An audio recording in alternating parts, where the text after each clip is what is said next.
All right, what's up, everybody? Welcome to THS Wrestling. That is not how we do that. Clearly, I'm on the controls this week. Welcome, everybody. Facebook.com/THS Wrestling News, Instagram.com/THS.Wrestling, and over on the YouTube, just go to that hashtag shows channel. I said that almost all in one breath. Oh, my. Everybody in the chat, hello, welcome. We hope everybody is had a good weekend. You two had a very good weekend. Jimmy, how you doing? Doing good, man. It's been a long week, as I mentioned before we went on the air. We got a lot to talk about. And yeah, it's been a doozy. Yes, absolutely. And I'm also joined by Johnny P313. Woo! What up, everybody? Don't call it a comeback. So excited to be back here. Hey, Lab, as Jimmy just said, we got a lot to talk about. Like, so much stuff happened this week. A lot of bad stuff, but then some good things as well. So we got a lot to cover. Yeah, we do. Ian, hello in the chat. Matthew, what's going on? Hey, party people is what he says. Bring it up. Boom. What's up, Ian? What's up, Matthew? Party people. We are party people, but we got a lot to talk about. As we have said, we're going to talk a little bit of AEW, a lot of WWE, and I just remembered I forgot one of my notes that we will talk about. We're also going to talk about Tessa Blanchard. Oh, we're going to talk about that. I penciled it in. Watch out for Karrion Kross. Yeah, I will watch out for Karrion Kross. But guys, we got to start off the show like we did last week. We thought last week's speaking out, the social media, it started wrestling wise. It's going through all the medias now. It's going through streaming, wrestling, comedy. I'm sure it's elsewhere. Those are just comics. Yeah. I've seen the comic book one as well. Doug, what's up?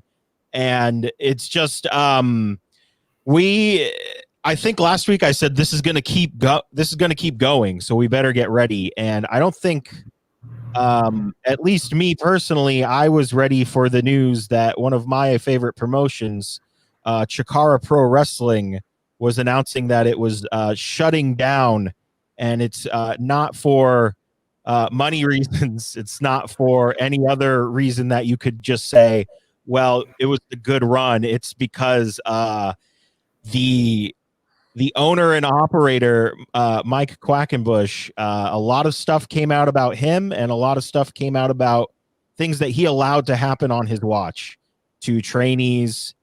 And it is just, for me personally, I know Jimmy and I were talking about it. This, for me personally, is heartbreaking. Chikara is billed as a family-friendly wrestling company that basically it lived in the 90s, the early 90s, where everything was cartoons, and they told great season-long stories, like over many seasons. They tell some of the greatest stories that I personally remember a lot, that are very memorable to me. A lot of people have come through Chikara. I mean, we could go through the list: Orange Cassidy, Drew Gulak, Chuck Taylor, Johnny Gargano, Cesaro, Brody Lee, and that's just 6 people that are CM Punk, Mac and Ned Jackson, both are there too. Yeah, they're former tag team champions, and it just feels like it doesn't. It's a dead promotion in my mind now, and it's just very upsetting. And I'm still kind of trying to deal with it. The thing that I was going to write an article for that hashtag show.com, but I just didn't really feel up to doing it, putting words down. But it's super disappointing. But the thing I take away is because when I first got into Chikara, I had just lost my job, and I was looking for something to connect with. And I became a part of the Chikarmy, the Chikara fans. And they were all very welcome, and I've made a lot of good friends through those fans. So if there's one thing I personally have to take away from being a fan of Chikara, it is the people that I've met along the way. But I will say on recorded here, fuck you, Mike Quackenbush. I believed in you, and you fucking ruined a really great part of my life and a lot of other people's lives. And this, I'm just a fan. I was not involved in any of that. So shame on you for everything you did. And I that's pretty much all I have to say about that. I don't know if either of you have anything else to say, maybe more on the movement as a whole. I know WWE has fired some people from WWE UK. Frankly, not enough, because I know there was a lot more people. They should just shut it down, honestly. But how are you guys feeling? I know neither one of you were on the show last week. Neeson and I talked about it for a little bit. How are you guys feeling about this? I mean, like, as you said, like, fuck Mike Quackenbush. I mean, especially someone who grew up in the Philadelphia region. I went to Chikara shows quite often, and actually I can remember the last show I went to was King of Trios show, and Glacier was on it. So yes, they were able to provide a product that was unlike any other. But to see all that come crumbling down because of horrible, like, practices that, like, just inhuman stuff. It's terrible. And you can miss a promotion, but you can't condone the actions behind the promotion. Absolutely. Yeah. And as you mentioned, no longer now a part of NXT UK. Ligero's gone. Travis Banks is gone. And Jack Gallagher. Hey, you know what? Good riddance. Don't need you. Yeah, like because I wasn't here to talk about it last week, my piece is like I'm really, really glad that this entire speaking up movement is happening, because it's just been in the background for way too long, and it's been kept quiet for way too long. And especially as someone who actually knows some of the victims of this, it's like heartbreaking and it's terrible to hear. So I am 100% behind the victims, and to the people who are just like, oh, well, bar wrestling's gone, I'm going to miss bar wrestling so much. Or, oh, I wish I could go to another Chikara. It's like, it isn't about the company. It's all about the victims. Okay. So, like, yeah, your favorite company or the shows you like going to are gone, but it's more about supporting and being there for the people who are harmed and who shouldn't have been harmed to begin with. Yeah. I agree with Jimmy. Like, it sucks that this is happening, and that the women had to go through this, and like all these like terrible things happen to them. But at the same time, though, it's great that they're being given this opportunity to speak out about it, to make this known, and the people who did these crimes are starting to pay for it. And like, I give a lot of credit to like, to like London and their police system, because they're investigating all this shit, which is like hella dope. Because over here in America, it's like, that man did something to me. Well, we might get to it. The fuck? But over there, London's like, oh no, somebody's going to jail. And I'm like, good job. So props to them, because they're investigating this shit. They're going after these guys, and they're going to make sure that they're punished like the full extent of the law. So I got to get a little kudos to that. And again, like, just behind the whole movement, because again, like, shit shouldn't be happening like this. Like, you think about this, you shouldn't go to work and feel like scared or worried and all these things like that. You're gonna be sexually harassed, all these different things like that. Especially in a field like wrestling, where it's all about like, you do it because you love doing it. You don't get into it for the money. You don't get to the success and fame, because that might not happen. You get into it because you love doing it, because you're a fan of it. And to get in there and to be like a victim of all these different things is terrible. And yeah, like I'm happy this movement is going strong and kind of weeding these people out. And honestly, at the end of the day, it's going to make this wrestling industry even better, because again, we're getting rid of all these toxic people, and hopefully we'll learn from this. And going forward, things like this will again not happen, and companies will start putting in rules in place so things like this don't occur again. Yeah, and just on another note, I know Progress basically cleaned house of their upper management and replaced them. I guess that's good enough. I don't really know. There's a lot of. I think the other thing I want to say is, if you're a wrestler and you want to put out a statement, it should probably have a "I'm sorry" in it somewhere, or "I apologize." You should probably just take that note from me and use one of those phrases when you're issuing your second or third statement. I think a good word of advice. So yeah, and it shouldn't even sound like "I'm sorry, but." Right. Yeah, I'm sorry, but no, it should just be full stop after sorry. Yeah. Yes. I was gonna say, because we just Velveteen Dream. So we can talk about Dream, because seems like he's gonna be on the outs here. Yeah. Yes, and also fuck low key because he doesn't want to wear a mask outside. What an idiot. But we knew that. So Velveteen Dream, yeah, it looks like he might be on the outs, and I'm not sure if it's because of the controversy that happened earlier with the leaked pictures, or if it's something new that we don't know about. But I believe Jimmy was mentioning to me that he was not mentioned on television this weekend. The person he was seemingly forming a tag team with, Dexter Lumis, was on television fighting people they were fighting. So, yeah. So a couple of weeks ago, there was a backstage vignette with Dream pretty much saying he's going after the North American Championship, I believe. And then Dexter Lumis is lurking in the background, and he leaves a drawing of the two of them with tag belts, therefore hinting that Lumis and Dream would become a tag team and maybe go after the tag belts. But obviously this is not the case, because the very next week, no mention of Dream, and Lumis is fighting the Undisputed Era by himself. Yeah. Be right back. Yeah. So it's an interesting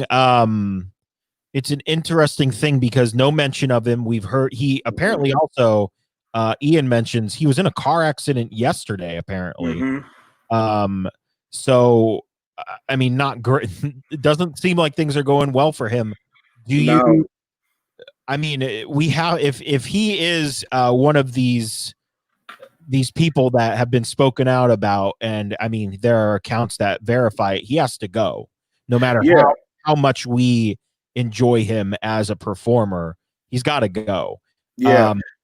And honestly, that's what's happening right now, because the full news story, people don't remember, is that a while back, like a 17-year-old or like somebody who's a minor came out and said that Velveteen Dream had been sending inappropriate pictures to them and like sexing them and whatnot. Velveteen came out like out of character and put a statement out. My phone was hacked. I'm speaking with a legal team and I'm having this being investigated. And that happened months ago. And it was like very serious and straightforward. But then he was back on TV doing stuff. So it gave the impression that like, oh, this has been investigated. This was handled. But sadly, now you're getting the impression like, oh no, this happened. But WWE may have just tried to like sweep it on the rug or ignore it and just try to proceed as normal. And so now, again, because of speaking out movement, they're going back and like, okay, now we gotta let you go because we gotta hold you accountable and everything like that. So to your point, exactly, like he has to be held accountable if he did these things or whatnot. And they need, honestly, they should have investigated this shit like 3 months ago when it first came out instead of waiting till now to do it. Yeah, and I know that Impact released Michael Elgin. We are not sure if that is due to a backstage altercation he recently had, or because they finally realized the stuff that came out about him 3 years ago, they probably should have never signed him in the first place. We will get on another Impact Wrestling release in a minute here, but we're going to move on. Are we timing out? Do you have to go? No, just say it. Tessa. You're just gonna leave me here? No, I got you. So, again, just a wacky week in professional wrestling. It came out, I believe, at the beginning of the week as well, that I think it was first 30 people, then it was up to more than that. Tested positive for COVID-19 at the WWE Performance Center, including one of our favorites, Renee Young. Poor Renee. Renee. Oh, poor Renee. Sweet baby Renee. And not only Renee Young, it was Kayla Braxton, Adam Pearce. Twice. Kayla, we're so sorry. We really just like cannot. Hey, Poor Kayla. And it's just like, I don't know if anyone saw this tweet where it was a tweet of Renee Young in the ring with AJ Styles, and then the next picture was Matt Riddle by himself, and then the next picture was, I think, Drew Gulak next to Daniel Bryan, and then the third picture was everyone in the ring, and it didn't have any caption. So I think you could just, if Renee Young had it, and she was that person, those people were that people. So they have not released a lot of names. We know that John Moxley also has skipped going to Florida because of this. As soon as he found out, he's like, nope, can't make it. So that might put his match with Brian Cage in jeopardy. We're not sure. But this is an absolute fiasco. Yeah. And they only brought it upon themselves, I believe, in stating that. How are you guys feeling about hearing that? And the other thing that I want to point out is 70-year-old Ric Flair was at the Performance Center, and we know that it's not really great to get COVID anywhere, but when you're 70 years old, it's even worse. So. Yeah. How are you guys feeling about this? Obviously, I think a statement also came out from a PR guy that said the fans come first, or some ridiculous thing like that. Let me see if I can find it. But what are you guys thinking about what's going on at the Performance Center here? I mean, especially with all the stuff that came out with AEW taking all of the necessary precautions and doing testing every single time they run a show, it makes you wonder why WWE, who has more money, can't do these same tests. On top of that, why can't you just have everyone in the audience wearing masks? I mean, this past week was the first time we're seeing people wearing masks, and it's not even everyone. I mean, and WWE is the type of thing where, like, okay, you know what? It's you may have your opinions about wearing masks, but it's not something you can risk now when you're a publicly traded company and you have talent, contractually obligated talent to show up at shows and then not be safe. It doesn't make sense. Tell him, Jimmy. Tell him. It's weird because it's like your talent is your show. So when you have to do things like have a repeat a Boneyard match from WrestleMania because you're missing talent. Yeah. And Kevin Dunn, if people wearing masks doesn't look good, guess what's worse? Not having anyone to wrestle in the ring. Yes. When you're going to have to show old stuff. Guess what? You can show old stuff where no one's wearing masks, and then will you be happy then? It's like, exactly. It just doesn't make sense. And I'm just going to keep saying that because it really doesn't. Like I said, you can have your opinions on the mask, and Kevin Owens just put out a tweet earlier today just saying, what's the worst that could happen if the masks don't work? It's not going to do anything if the masks don't work. So the worst you're doing is putting something over your face. Yeah. For me, is my audio okay? I think you're echoing a little bit. I don't know why, though. I got everything plugged in. Weird. So for me, like, I totally agree with everything that Jimmy just said. Like, the thing about it is, though, is that, like, when it came down to it and they were starting, like, do these practices, like, every other sports, like, complex has, like, been, like, doing, like, all these other things. And the UFC was doing, like, full testing. Like, WWE was like, we're going to take your temperature. You're going to do a checklist. It's like, the hell? It's like, the UFC was going through doing, like, the full testing. The NBA is talking about putting people in a bubble. And again, they're doing, like, all these different things that they're going to actually try to put, like, a performance entertainment on for people. They're taking all these precautions. And I look at the WWE, like, you guys were just half-stepping. Like, you weren't doing any of these things. And honestly, this was bound to happen. The moment they started doing this in these loose ways, it was, like, bound to happen. And the WWE talent's, like, upset about it, too. Because they were coming out last week, and they saw in the crowd, not just WWE NXT wrestlers, they started seeing, like, random people who they didn't know and friends and family. It was like, the fuck? Why are you taking these risks bringing all these people in here? In addition to that, though, why do you have, like, the Street Profits coming through the crowd and having people get thrown into the crowds and whatnot? That barrier's supposed to be there for a reason. And honestly, like, again, you're losing money-making opportunities if you had just been smart. Fuck a mask looking good. If you have people wearing a mask, you put, like, the WWE logo on there, throw some old logos in there, do, like, all this kind of cool stuff.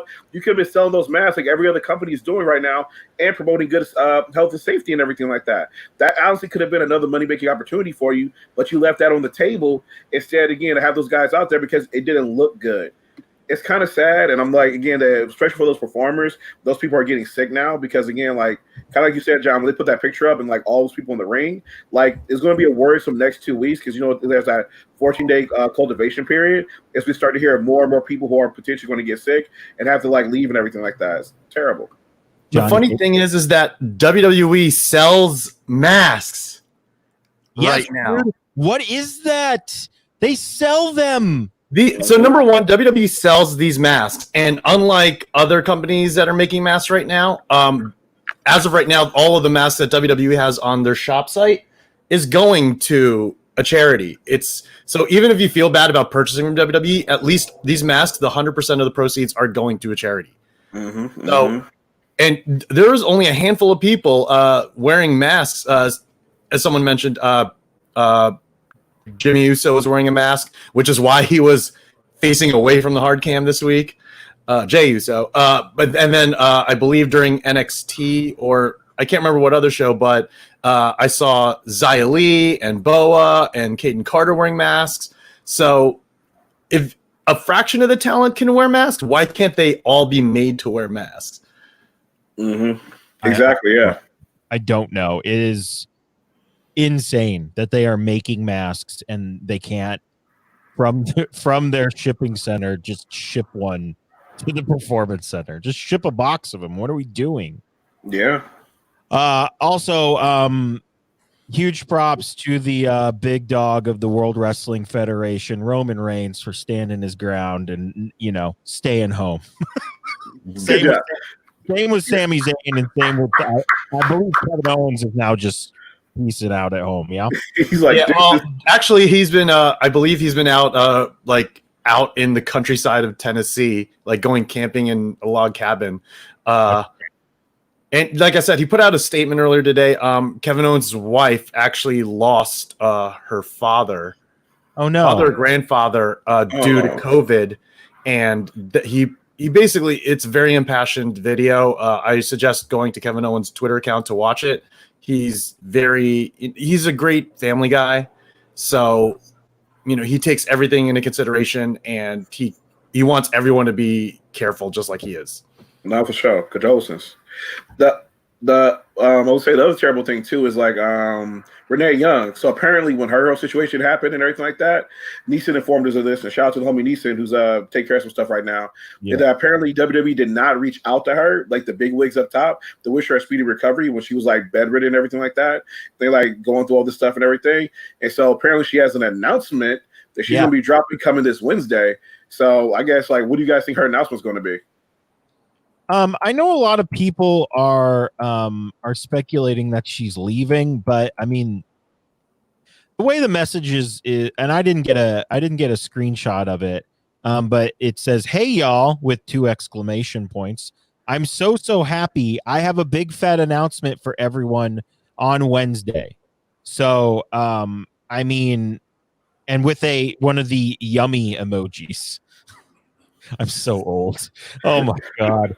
And she also retweeted something that somebody says, I think she was talking about this, and it looks like some sort of Canadian ice cream sandwich company. So some people think she's pregnant. I don't think she's leaving the WWE unless it is because she's pregnant with Lil Moxley. What do you guys think? Do you think she's leaving? I don't think she is. I don't think so. It doesn't seem like it. I mean, honestly, it could be anything. I know people are thinking she could be quitting just based on what you said about the higher ups not reaching out, but it could be anything. I mean, if she does end up leaving, good on her. Yeah. Yeah, I don't think she's leaving right now, but I will be honest though, I definitely would say that this whole experience has put a sour taste in her mouth.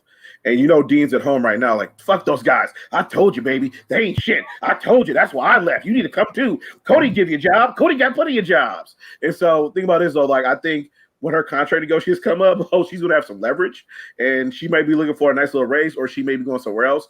But kind of like Matthew and a couple of people in the chat have been saying, it could also maybe she could be announced that she's pregnant. The fact she's got that, I got a juice all this surprise or whatever. So that could be cool, and that could be another reason why she definitely is staying home right now.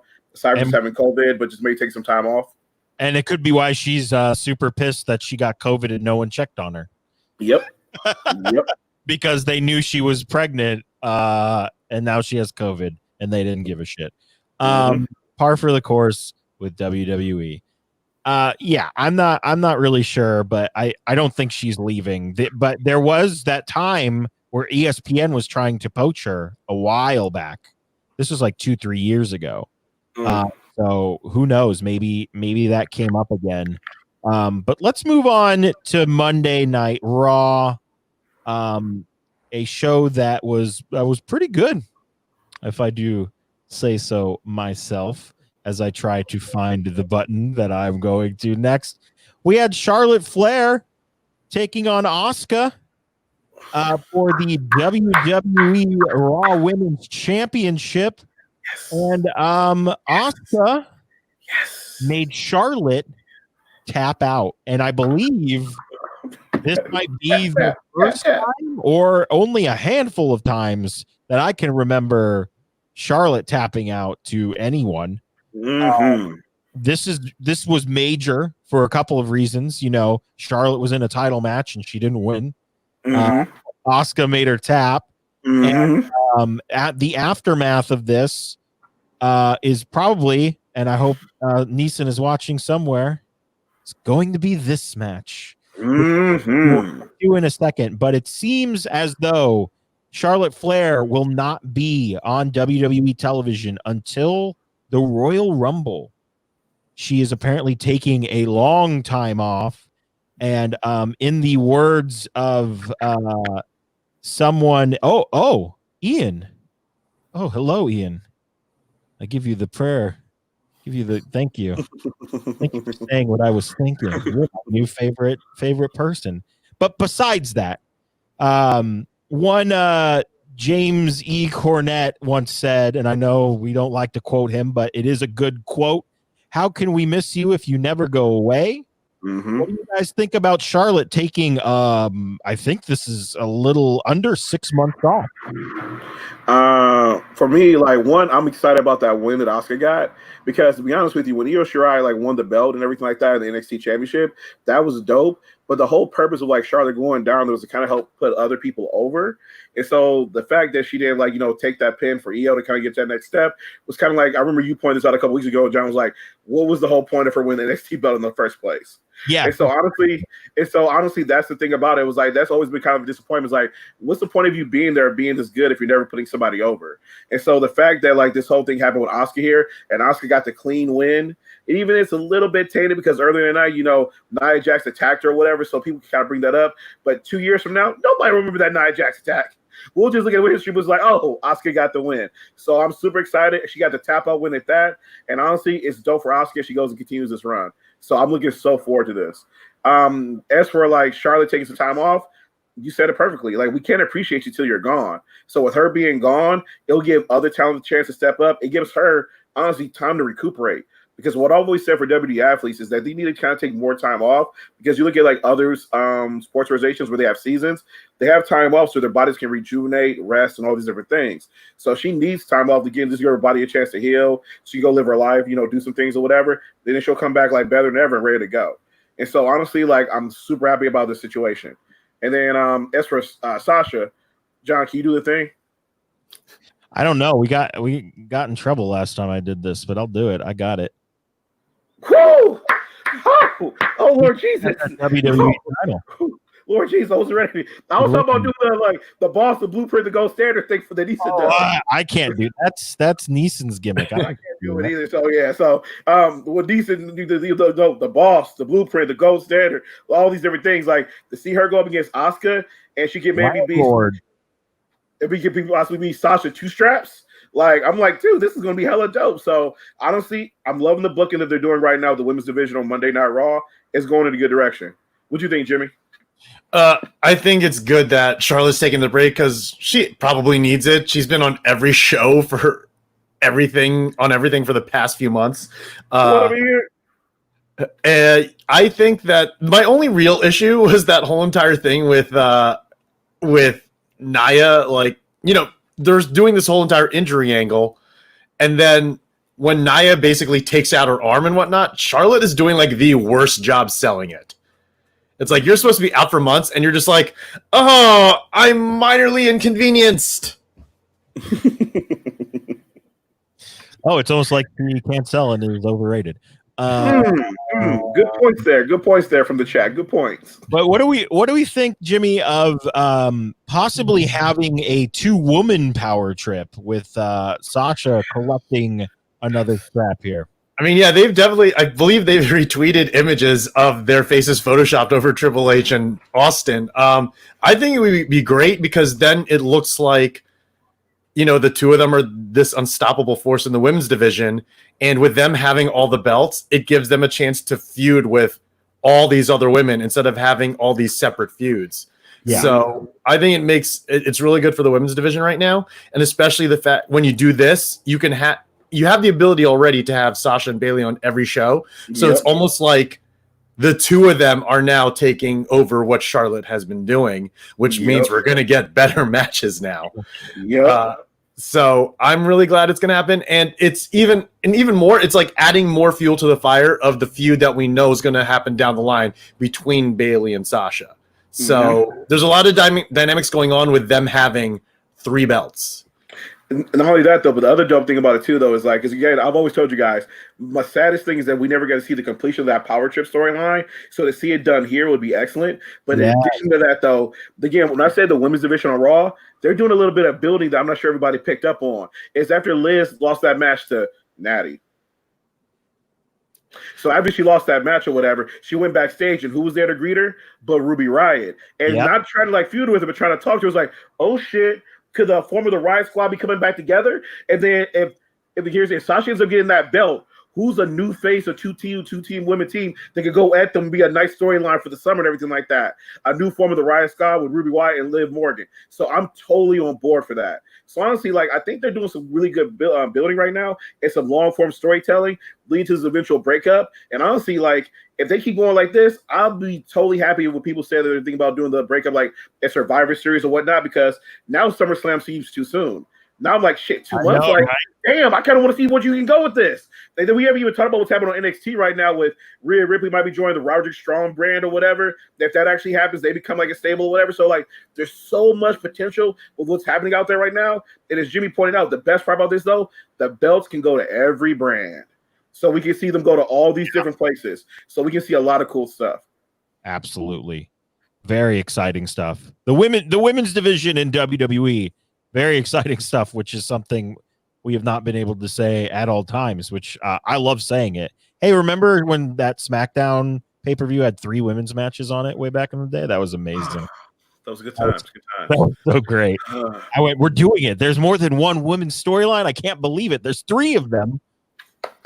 I love it. Great stuff. So we got the match we wanted between the Viking Raiders and the Street Profits for the Raw tag team titles. I was very critical of whatever their match was that happened at the last pay-per-view.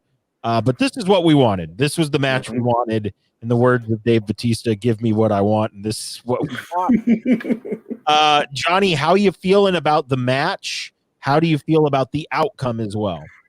I am loving it. Here's the thing. We know the Viking Raiders can go. We know them from their days as War Machine. Again, all these other different, like the history they have and whatnot. So again, lead up to this match, like the lead up was actually amazing in my opinion, because it got the Viking Raiders over for me. Because again, we knew they could go in the ring, but it got their personalities over. So now as they're like doing this stuff, Aaron Ivar has so much more meaning for me. The fact of watching them in the ring and like doing all this stuff is again is like it goes to another level. So I was really invested in the match.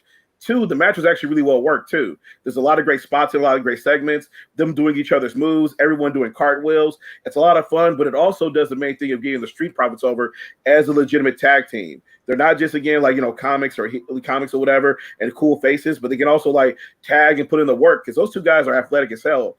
And so to see them get this win, super excited about. I love what can happen from this going forward. And then with the Viking Raiders, it gives you some options. They can go feud with somebody else. Someone was saying they can maybe go to SmackDown. They could do a heel turn, which actually wouldn't be that bad of a thing as well. So it leaves the door open for a lot of possibilities that are all good in my opinion.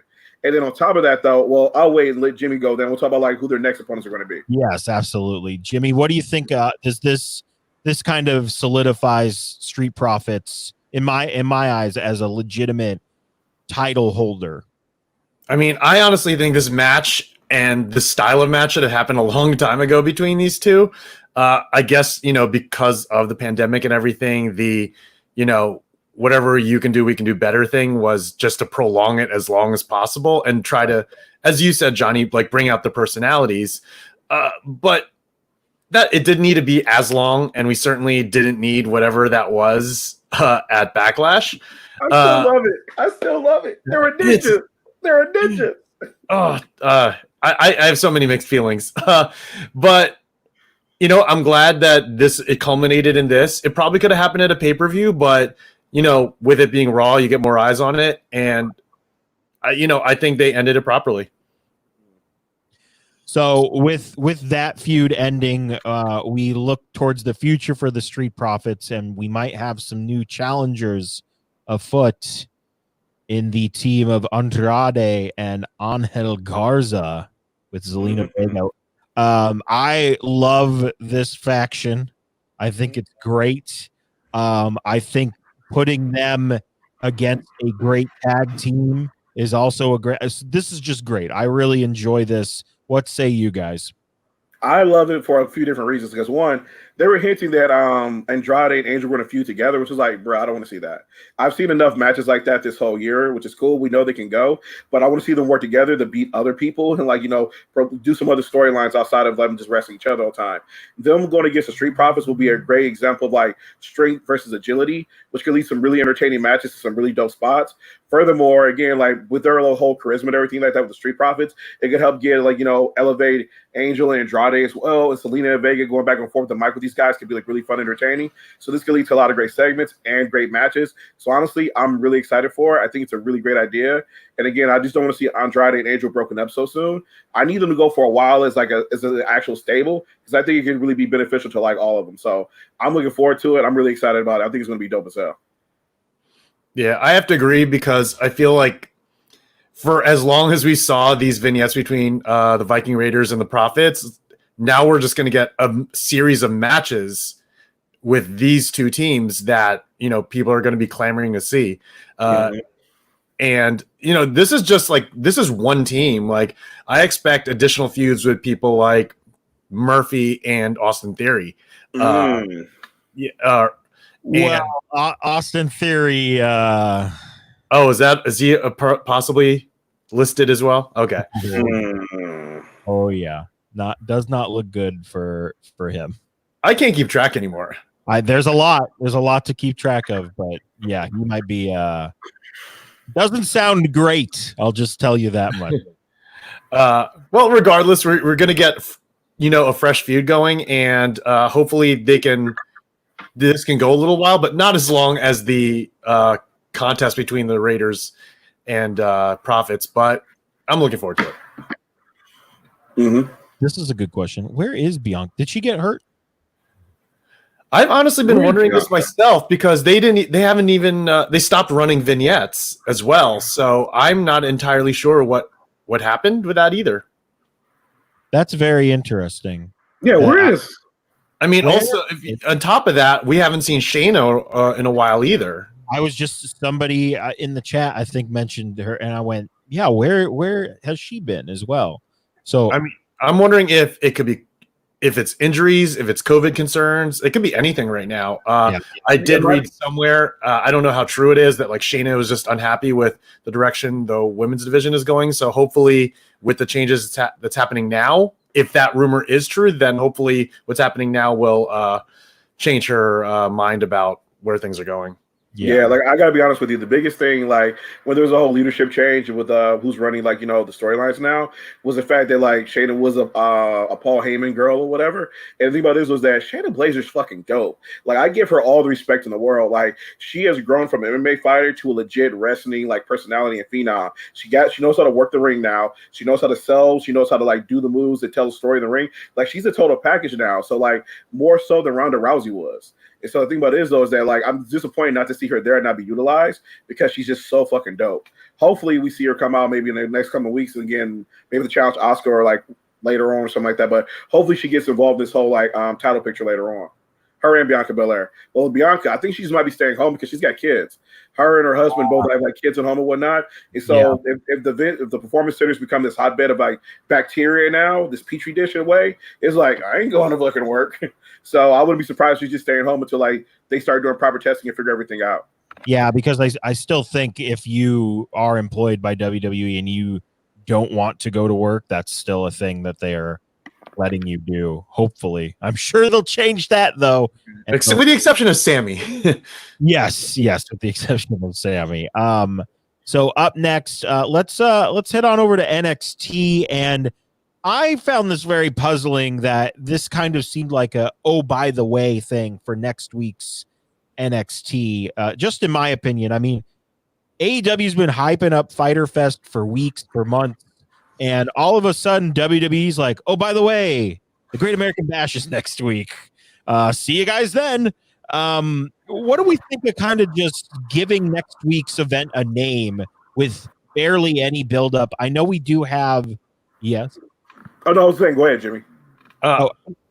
We do have 3 matches scheduled. We have the Fatal 4-Way to crown a new number 1 contender for the NXT Women's Championship. We have Robert Stone and Aaliyah versus Rhea Ripley, and if Ripley loses, she will join the Robert Stone brand. And we have Roderick Strong versus Dexter Lumis in a strap match, and I believe also Io versus Sasha Banks. And on top of that, there's also the title versus title match with Adam Cole versus Keith Lee. They moved that. So like Fyter Fest, the Great American Bash is actually a 2-week event. Oh, okay. So they're basically, they know what they're doing. They're going head to head with Fyter Fest, and they're doing the build up for 2 weeks. I think it's funny that this wasn't announced as early. Number one, number two, you're using the name of an event that Cody's dad came up with. Mm-hmm. Yeah, against him. It's just weird. Like, and I get it. Like, it's July 4th. It makes sense to use the Great American Bash name. Yeah, we can fall back on that for sure. Yeah, but it's just, I don't know. I get it. It's competition.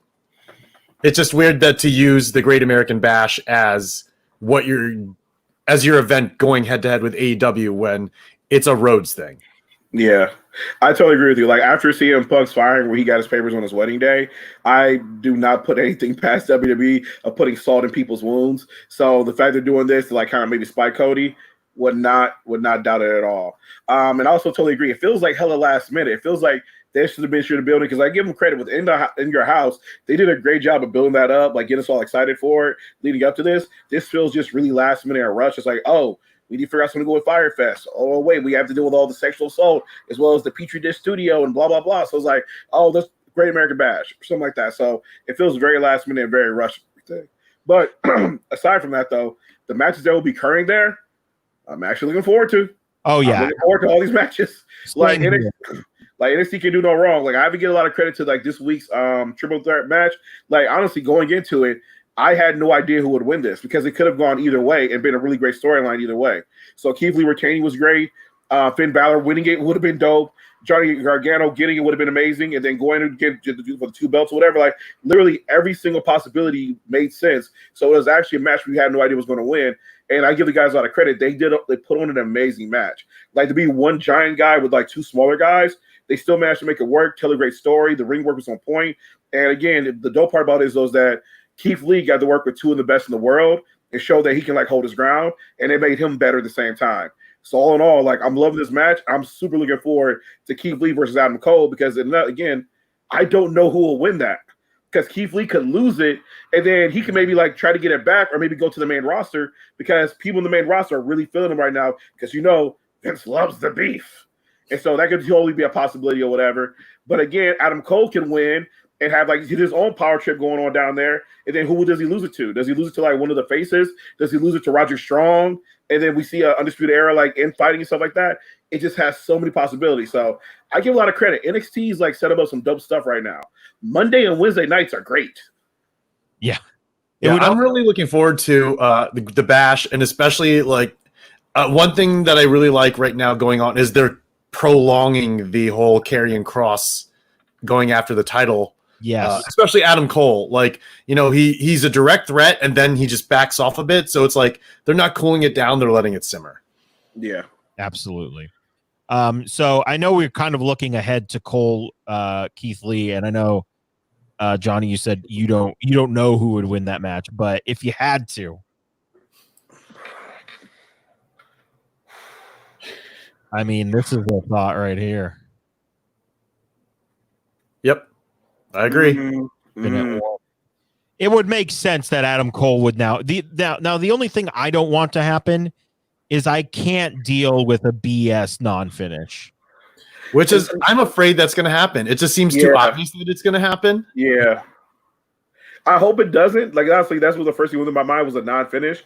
But that's the thing, too, though, because, like, if Adam Cole wins it, that means that when Seth Rollins, like, won, like, both belts at one time, he had, like, the United States Championship and WWE Championship, he was playing 2 matches a night, and so did Becky at one point. So if Adam Cole wins it, that means he has to have 2 matches in one night, which means, like, who does he drop that belt to or what's going to happen there? So, yeah, it could be really interesting. And granted, Adam Cole is Mr. November. Like, he rocked 2019. So he could totally pull this off, and it could be badass. But coming out of here, like, also Keith Lee could win it, and then that could be kind of dope. And then Karrion Kross could beat Keith Lee, and then that could be something that's happening right there because Karrion Kross is a heel. So you don't want to have him go against Adam Cole because Adam Cole is a heel as well. So he might just, like, follow the belt and then go after maybe Adam Cole without the belt just to prove himself before going to Keith Lee. So it's really interesting. So, like, there's a lot of things that can be set up here. Yeah, and the prospect of a Karrion Kross versus Keith Lee feud is amazing. For those of you out here on the West Coast, there's a promotion called Maverick Wrestling where for their world title, it was a triple threat match between Keith Lee, Killer Kross, and Chris Bay. If you can find it online, go out of your way to watch it. I will be looking for that for sure. We're going to end tonight's show. We mentioned earlier about some releases that WWE was doing, and we mentioned Michael Elgin getting fired from Impact. But another very interesting name was included in that, and that is one of former Impact Wrestling champion Tessa Blanchard. Tessa was released, I believe, 4 days before her contract was up.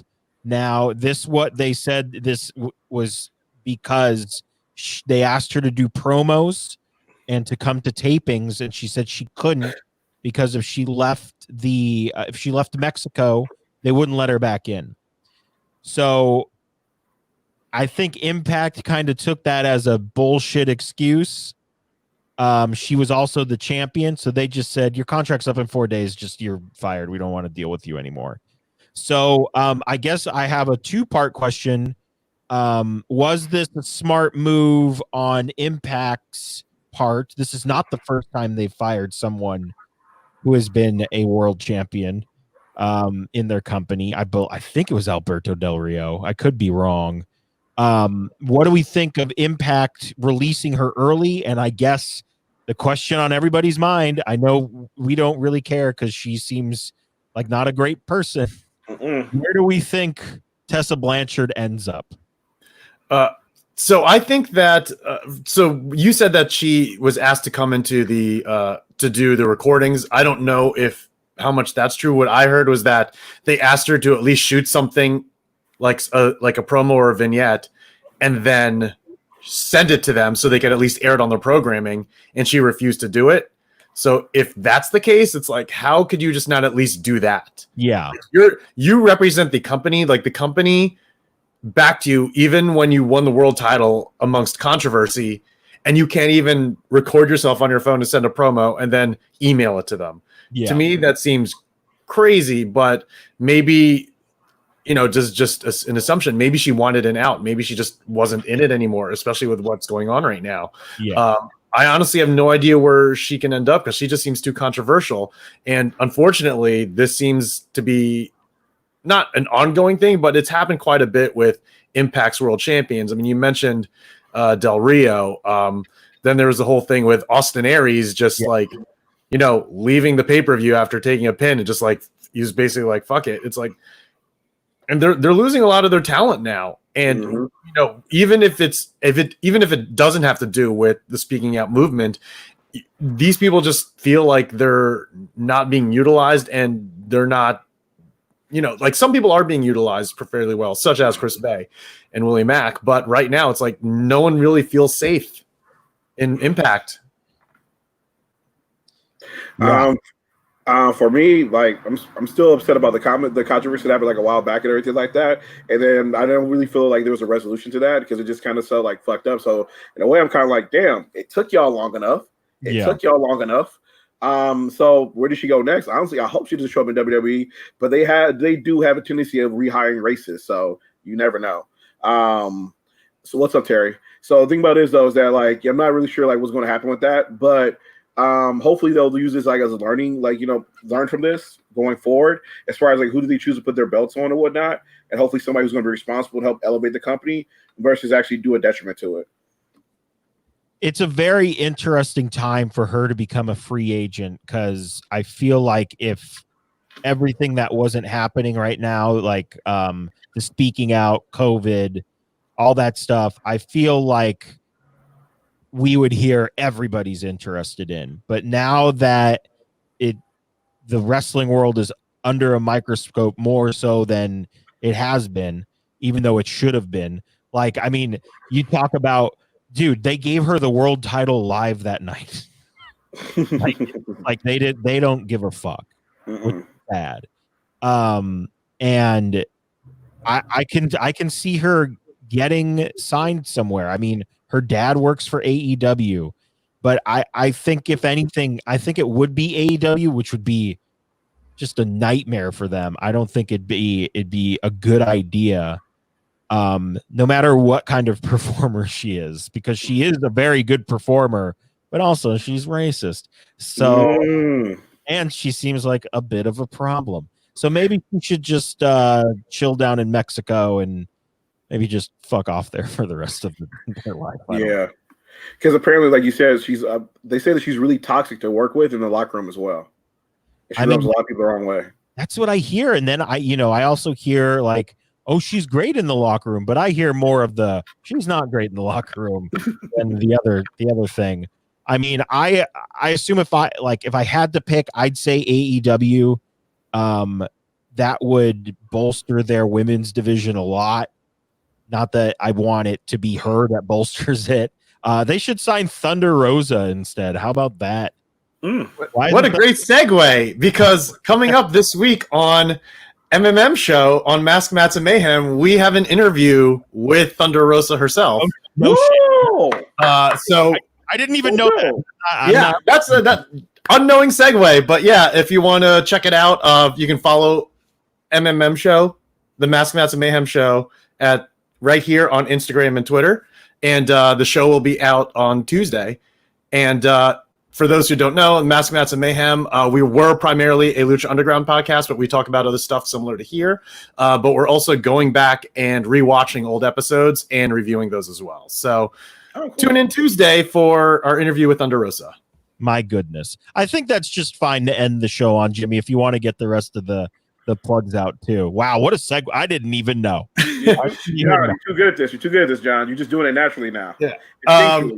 On top of Mask Mats and Mayhem, also check out at Headlocked Comic.